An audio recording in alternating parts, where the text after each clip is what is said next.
کیونکہ وہ ایران کو ختم نہیں کرنا چاہتے، بلکہ ایران میں جو ایک رجیم ہے، جو حکومت ہے، اس کو گرانا چاہتے ہیں، تختہ پلٹ کرنا چاہتے ہیں۔ جس طرح روح اللہ خمینی صاحب نے 1989 میں شاہ پہلوی کا حکومت سے تختہ الٹ کر اور خود حکومت اپنے ہاتھ میں لی تھی، اور کس طرح ایران جو ایک سیکولر کنٹری سے ایک مذہبی کنٹری بن گیا تھا، اور آج تک وہ اسی راستے پر چل رہا ہے۔ تو دوستو، ایران کا جو یہ سسٹم ہے، یہ ان لوگوں کو پسند نہیں آتا۔ امریکہ اور اسرائیل کو خاص طور سے یہ سسٹم ان کا بالکل پسند نہیں آتا، اور ایران کی جو یہ سسٹمیٹک ایک کنٹری ہے، اور اس ایران کا جو ایک پلان ہے، ان کو جب وہ لوگ حکومت میں آئے تھے تو ان کا ایک یہی ایک ارادہ تھا کہ ہمارا سب سے بڑا دشمن جو اس وقت ہے وہ صرف اسرائیل ہے اور امریکہ ہے، اور جب تک یہ یہاں پر قائم ہے ہم کسی صورت پیچھے نہیں ہٹیں گے، اور ہم ان لوگوں کے غلام نہیں ہیں۔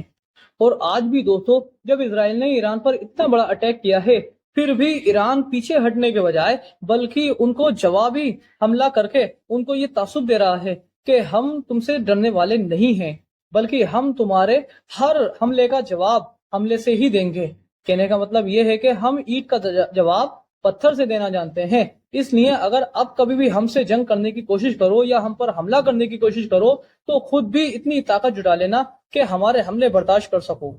دوستو، کیا آپ نے کبھی سوچا ہے کہ مڈل ایسٹ میں ہی سب سے زیادہ کانفلکٹ کیوں ہوتے ہیں؟ کبھی اسرائیل مصر کو لے کر ہوتا ہے، کبھی اسرائیل ایران کو، کبھی عراق کو لے کر، تو کبھی لبنان اور اس میں غزہ میں جو رہنے والے لوگ ہیں ان پر۔ ان سب کے بیچ کانفلکٹ ہمیشہ جاری ہی رہتا ہے، اور یہ سارا کانفلکٹ، سارا بوال سب مڈل ایسٹ میں ہی ہوتا ہے۔ تو دوستو،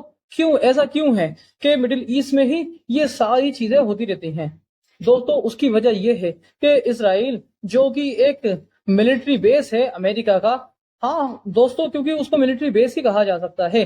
کیونکہ جب کبھی بھی کوئی بھی کنٹری اسرائیل پر حملہ کرنے کی کوشش کرتی ہے یا اس سے جنگ لڑنے کی کوشش کرتی ہے تو سب سے پہلے امریکہ میدان میں کودتا ہے۔ وہ اس کے ساتھ جنگ نہ لڑے تب بھی اس کے ہتھیاروں سے پوری مدد کرتا ہے۔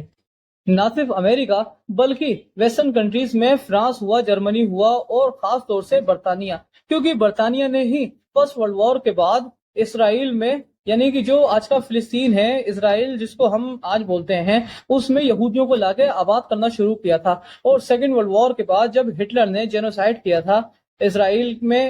رہنے والے یہودیوں کا، جو اس ٹائم وہاں پر یورپ میں رہا کرتے تھے، ان کا جب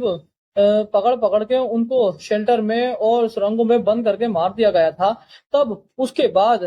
جو وہاں پر رہنے والے یہودی تھے وہ پلان کر کے فلسطین میں پہنچ گئے تھے۔ اور اسرائیل میں جب 1948 میں برطانیہ نے اپنا قبضہ خالی کیا تو UN کے ذریعے وہاں پر 2 حصوں میں تقسیم کر دیا گیا فلسطین کو۔ دوستو، یہی وجہ ہے کہ آج تک جب سے اسرائیل بنا ہے تب سے لے کر آج تک برطانیہ اور امریکہ ایک بڑے بھائی کی طرح اس کی حفاظت کرتے ہیں۔ جب کبھی بھی کوئی بھی حملہ ہو اس پر، چاہے وہ عرب کنٹریز کی طرف سے ہو یا اسرائیل کے اندر خود غزہ میں سے حملہ ہو، تب بھی دل کھول کر یہ دونوں ملک اسرائیل کو ہتھیار سے مالا مال کر دیتے ہیں، اور خود بھی کئی موقعوں پر اسرائیل کی فوج میں شامل ہو کر دشمنوں کا مقابلہ کرتے ہیں، یعنی ان لوگوں کا جو اسرائیل پر حملہ کرتا ہے۔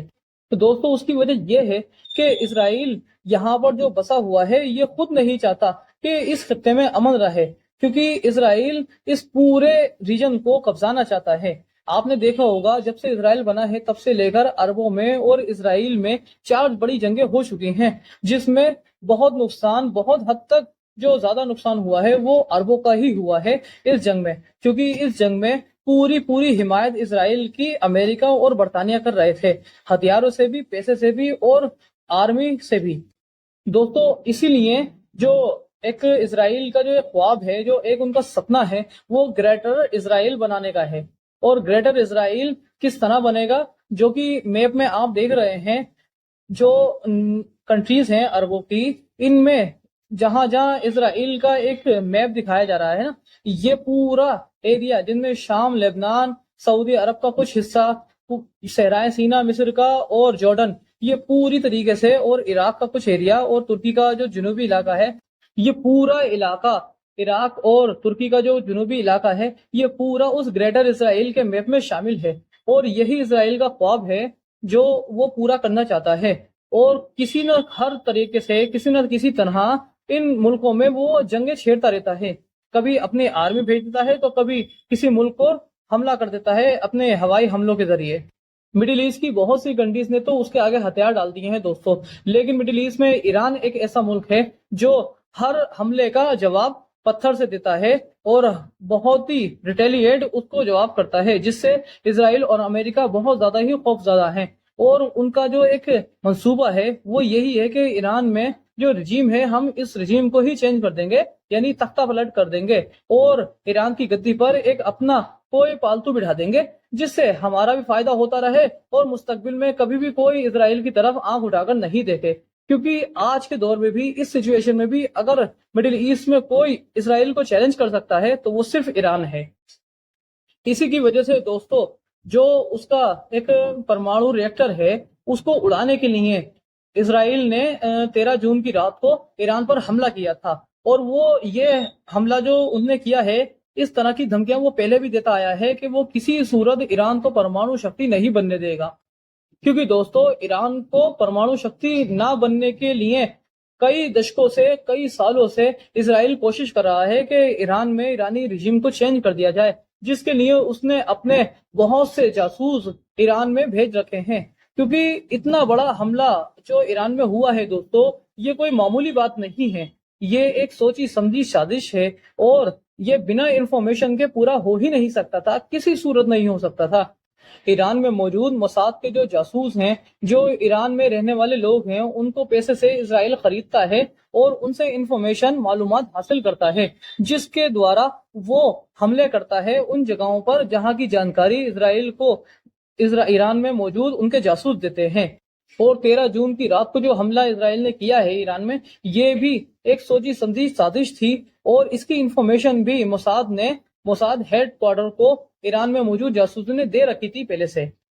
اب دوستو دیکھنا یہ ہے کہ یہ جنگ کس موڑ لیتی ہے اور کتنے دن تک یہ جنگ چلتی ہے اور اس جنگ کا نتیجہ کیا نکلتا ہے. دوستو دیکھتے رہیے ہمارا چینل سامر خان ولاگ. اسی طرح کی نالجبل ویڈیو جو ہیں وہ میں آپ کے لیے لیتا آتا رہوں گا.